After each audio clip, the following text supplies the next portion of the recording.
You know that feeling when you check your bank account and for a split second you hope the number might look better than you expected. Not amazing, not rich, just a little less stressful than last time. Like maybe this month will finally feel easier. Like maybe you'll breathe a little instead of doing that quiet mental math every time you consider spending money. That feeling, that tension, that constant calculation, it usually isn't caused by one massive mistake.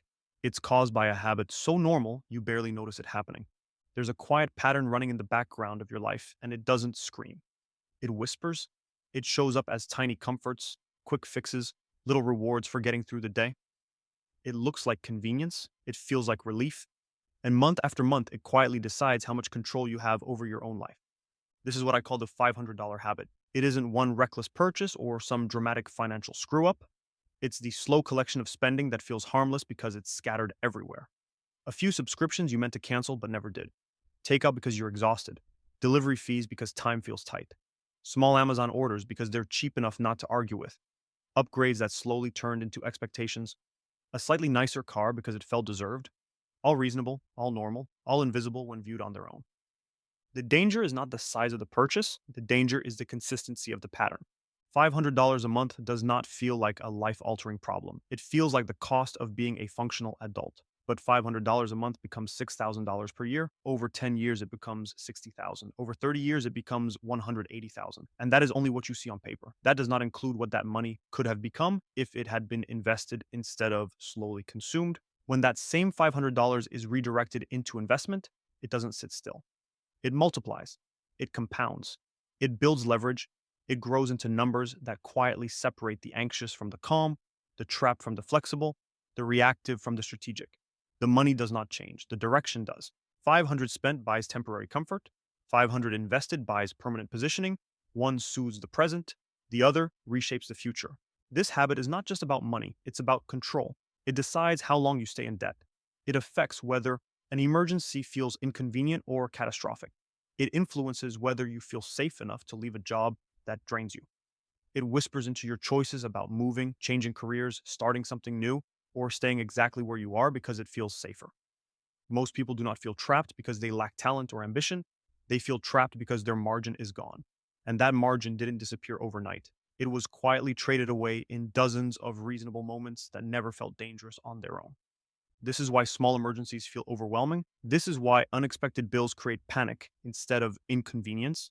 It's not the event, it's the absence of breathing room. And that breathing room was slowly absorbed by comfort that felt justified at the time. Psychologically, the trap is subtle. You tell yourself you deserve small rewards. You say it's only $15, you promise you'll get serious later.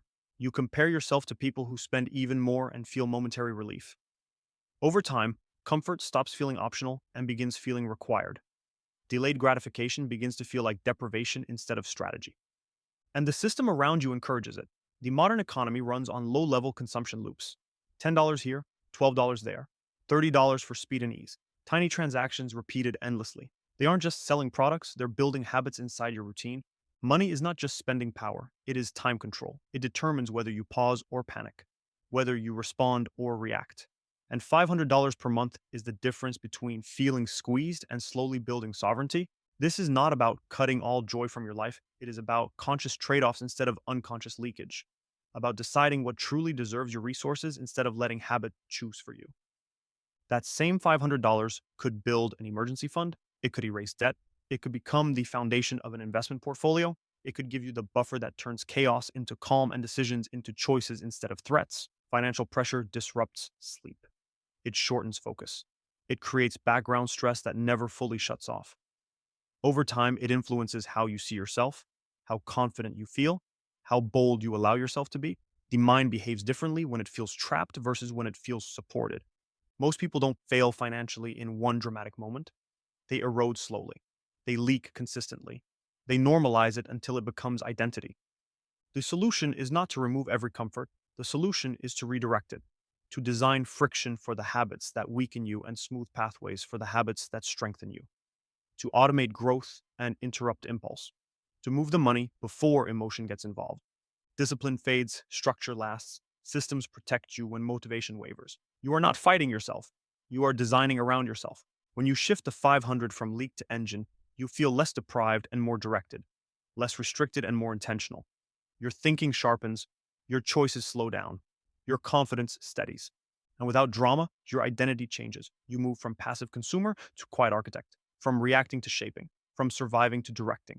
The $500 habit influences more than your account balance. It shapes your options, your self worth, your trajectory. It decides whether you live responding to circumstances or designing outcomes. Awareness is where the power begins. The moment you clearly see where the 500 is going is the moment it starts losing power over you because conscious choice is always stronger than unconscious pattern. You do not need perfection. You need small, consistent redirection. You need to choose where the 500 goes instead of letting it drift. Now let's widen the lens slightly because this pattern rarely stays isolated. It connects to routine, emotion, and identity in ways that are easy to miss when you're only looking at numbers. Spending feels most automatic at moments of stress, fatigue, or emotional release. You are not choosing, you are soothing. And the brain repeats what feels familiar. The shift happens when the response changes. Instead of clicking buy, the money moves automatically to savings, debt reduction, or investment.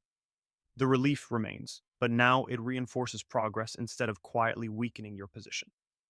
Over time, your nervous system begins associating comfort with control instead of consumption. This is why automation matters. When money moves before you see it, your lifestyle adjusts around what remains. You stop negotiating with yourself, you stop justifying, you live inside the structure you designed. As that structure strengthens, so does your sense of agency. You stop bracing for the next hit, you stop refreshing your balance with quiet dread, you start trusting the system you built. And trust creates calm. Calm creates clarity, clarity creates better decisions. You begin sleeping more soundly, you think longer term, you hesitate less around opportunities and push harder against limits that once felt immovable. That inner shift ripples into work, relationships, risk, and ambition.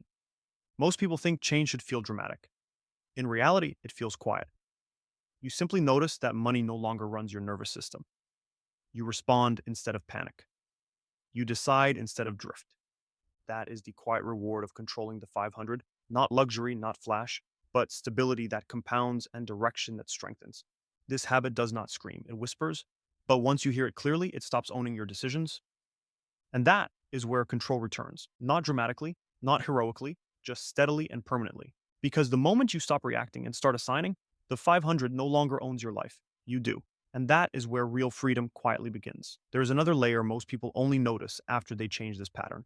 It shows up in how they relate to time. When the $500 habit is running unconsciously, the future feels vague and distant. You plan in short bursts, you focus on getting through the week, the month, the next bill.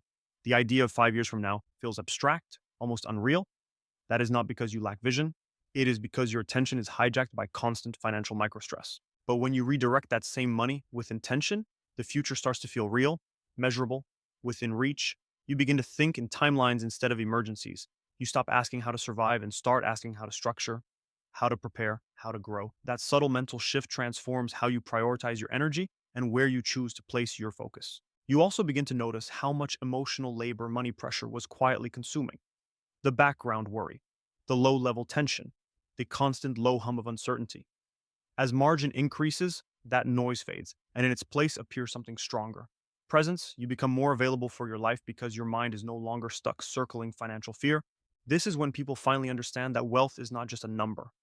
It is a feeling of stability that changes the way you show up in conversations, in decisions, in relationships. You stop pretending everything is fine. You stop stretching yourself thin to maintain appearances. You begin acting from alignment instead of obligation. And all of that begins from what seemed like such a small thing, a recurring $500. Not because the number itself is magical, but because it is consistent, pattern based, and completely within your control. When you redirect it, you send a signal to yourself.